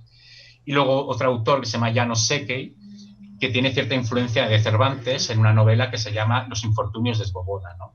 Es un poco, va en esta línea cervantina de lo cómico, pero episódico, sin tener un hilo argumental muy claro, ¿no? Vale, muy bien. Ahora, ya por terminar la sesión, os voy a explicar cómo lo vamos a hacer. Cada sesión haremos una lectura, dedicaremos cada sesión a un comentario de la lectura que os propongo y, bueno, haremos un recorrido por la historia, por la cultura de Hungría, con lo que yo os comenté, ¿no? Porque antes de proponeros los textos, os haré una breve introducción a los autores para que se pueda leer de una manera más comprensiva, si os parece bien. Y bueno, os he hecho consejos para la lectura. Evidentemente podéis hacerlo como os dé la gana, pero bueno, son unas indicaciones para, bueno, saberlo ubicar, un análisis formal, determinar la estructura, el estilo, el tema, cómo lo trata, el contexto, etcétera. Pero bueno, esto ya en próximas sesiones iremos ahondando en esto, ¿de acuerdo? Vale, empecemos. Y ya no robo más tiempo. Estos ya es los últimos minutos. He querido empezar por el relato tradicional húngaro. Como hemos hecho este recorrido tan rápido, y aunque nos vamos a detener en la literatura del 19 y el 20, y nos hemos detenido antes un poco en de dónde viene Hungría, de la Hungría más digamos, tradicional, ¿no? más antigua, ¿no? Pues quisiera que tuviera algún reflejo con un relato tradicional, para un poco ver cómo es digamos, entre comillas, ese alma húngara. Y sobre esto quería hacer una breve exposición de que los húngaros, curiosamente, ellos siempre han desarrollado un interés muy marcado por lo tradicional, por el estudio de las culturas tradicionales. y algo que se sale de la literatura, pero yo creo que puede ser una buena introducción para que veáis cómo los húngaros le dan importancia al estudio, ¿no? Al estudio científico de lo tradicional, ese interés que tienen en lo tradicional. El Museo Etnográfico de Budapest, por ejemplo, fue uno de los primeros museos de este tipo de Europa. Aquí lo veis representado a la izquierda. Si vivís en Budapest, seguramente os acordáis, está justamente enfrente del Parlamento. Y luego, a mí un caso que me parece muy interesante es que los húngaros ya directamente fueron los fundadores de la etnomusicología. Fueron los primeros que realmente salieron a principios del siglo XX, salieron con pequeños grabadores a grabar los cantos de la gente de los pueblos, de Hungría, pero no solo de Hungría, sino de los Balcanes, registrarlos y hacer un análisis musical de las tradiciones orales musicales, ¿no? Y claro, son muy conocidos. Bartók es uno de los, ya no es que sea un gran etnomusicólogo, es que es un gran compositor, probablemente es uno de los mejores del siglo XX. Él se dedicó a hacerlo. De hecho, hay una casa museo de este hombre muy interesante en Buda, donde podéis ver todo el instrumental que él usaba para hacer estas investigaciones etnomusicológicas. Y como dato muy interesante, otra nueva conexión entre el mundo hispanohablante y el húngaro, se puede ver en esa exposición cómo Bartók llevaba con él siempre un librito del Quijote. Y por lo que me contó la guía, ese libro además lo tenía de su padre, ¿no? Y es curioso, ¿no? De repente te salen conexiones que uno no esperaba, pero sí. Bartók iba con sus bártulos, con su instrumental y siempre un Quijote, ¿no? Y luego el otro que completa esta pareja es Kodály. Bueno, mi pronunciación es muy mala, pero bueno, que es también famoso porque ideó un método pedagógico que es patrimonio inmaterial de la humanidad, que se basa, que lo han declarado patrimonio inmaterial porque ha puesto en valor y ha conservado muchos de los cantos tradicionales. O sea, en resumen, este interés por la búsqueda de las raíces se refleja también en su literatura. Y por eso quiero empezar, después de la sesión os mandaré a todos un email donde os pasaré los enlaces para leeros 3 propuestas. La primera va a ser de este hombre, son unos fragmentos de su obra 77 cuentos húngaros. Bueno, aquí os hago un breve resumen para poneros en contexto. En España, en el mundo hispanohablante es especialmente conocido por esta obra, 77 cuentos húngaros, aunque también tiene traducido gente de las Pustas. Recordad que las Pustas es la llanura, para que veáis este interés de este autor en concreto por la Hungría más tradicional. Probablemente fue porque él fue de ideología socialista, él estuvo muy comprometido contra la lucha de los nazis, aunque luego en la revolución contra los soviéticos en los 50 se significó a favor de los húngaros y en contra de la intervención soviética, pero digamos fue de algún modo una persona dentro del circuito oficial del comunismo bastante reconocida, como acredita que ganó 3 veces el premio Kossuth, que es un premio de literatura húngara bastante importante, ¿no? La segunda propuesta que os hago es un juego, porque la primera propuesta va a ser un par de relatos tradicionales y luego os quiero proponer otros 2 autores que reelaboran la idea del relato tradicional desde estéticas y poéticas más contemporáneas. Uno de ellos es este hombre, Peter Haniotzi, perdona Átila, os estoy destrozando vuestro idioma, pero bueno, es La hormiga y la cigarra. Evidentemente la fábula es uno de los elementos más característicos de la literatura tradicional, el poner de personajes animales, y por eso quiero que veáis cómo va evolucionando este interés por lo tradicional, pero siempre reformulado desde estilos más contemporáneos, ¿no? Y el último es esta chica, Corazón de conejo, lengua de libélula, también juega con este estilo de fábula, coquetea un poco con el tema tradicional, ¿no? Y sobre todo me interesaba porque ya que hemos hablado de los húngaros que están viviendo en otros países, esta chica es una húngara de Serbia. Y bueno, y ha conseguido tener una obra escrita en húngaro, viviendo en Serbia. Y también me interesaba dar voz a los húngaros que no viven en Hungría, ¿no? Y bueno, aquí está un poco el resumen, os digo un poco de su obra y sobre todo que tengáis en cuenta que es un estilo posmodernista, juega mucho con la parodia, la intertextualidad. De hecho, con la intertextualidad os reto a que encontréis alguna referencia a la literatura española en el relato de esta chica, porque la vais a encontrar enseguida, estoy completamente convencido. Y bueno, esto es todo. Un poco de prisa, pero bueno, espero no haberos comido mucho tiempo. Y no sé, si tenéis alguna pregunta y tal, aquí estoy. Os enviaré las propuestas ahora al finalizar la sesión. Os mando un email a todos con los enlaces a estos relatos, ¿de acuerdo? ¿Sí? Muchas gracias, Javier. Ay, perdón. No, adelante, Javi. No, sí, simplemente iba a preguntar, ¿qué será? ¿Los 3 relatos para el próximo día y luego habrá otros 3 o uno cada...? No, os voy a mandar todo porque no son tan largos. Yo creo que durante una semana los podéis leer perfectamente y luego los comentamos el viernes que viene. Y dedicaremos la mayor parte de la sesión a comentarlos y luego os introduciré a los autores de la siguiente propuesta. Perfecto. Ok. ¿Sí? Bueno, yo solo os digo así ya para terminar que no he encontrado lo del nombre Artur en absoluto, pero también he mirado en un misal español, es que no hay ningún San Arturo. Entonces, quizá por eso, como los húngaros celebran mucho los santos, entonces no hay San Arturo y no estaba el nombre y se utilizaba poco, quizás, pero voy a seguir buscando. Sí, o igual es posible que al final los húngaros acabaran, digamos, como adaptando ese nombre, ¿no? Es es una hipótesis, ¿no? Pero es curioso, ¿no? Que no esté en el... Un calendario húngaro que es muy conocido, que son así, los calendarios húngaros de ponerlo encima de la mesa de toda la vida, desde que yo estoy aquí, y cada día tiene el santo del día. Y algunos que no son santos, pero también están ahí, que se utilizan mucho. Y bueno, para eso tengo que ir pasando páginas a ver si he un Artur, ir mirando cada uno. Pero no lo sé. En el santuario húngaro que tengo yo aquí, ese es de la Iglesia Católica, ahí no viene. En absoluto, me los he mirado todos. Yo de todos modos revisaré las memorias de... Y ahí vienen los santos y Arturo no viene. Por lo tanto, no era un santo. Pues yo de todo modo revisaré las memorias de Kessler para ver, para confirmarlo, pero en su día lo leí, pero vamos a ver si salimos de dudas con el dichoso Arturo. Es una nada más, ¿no? Pero bueno, ya que estamos, pues lo voy a hacer. Vale, perfecto. Muchas gracias, Teresa.